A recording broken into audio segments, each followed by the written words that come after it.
In front of me is Nothing Phone 4a Pro, and today I would like to show you how you can operate vibration settings. Begin by opening Devices Settings and scrolling a tiny bit to click on Sound and Vibration.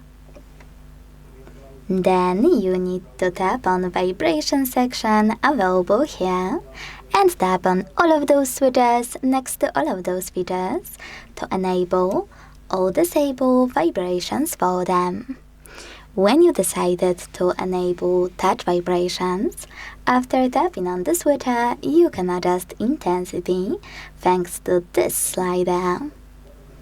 Once you're done, go back, scroll, and click on those two switches as well, this time to enable or disable charging sound and vibration.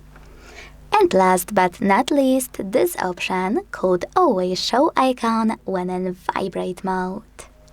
Thanks so much for watching. If you enjoyed this video, leave a like, comment and subscribe. Bye!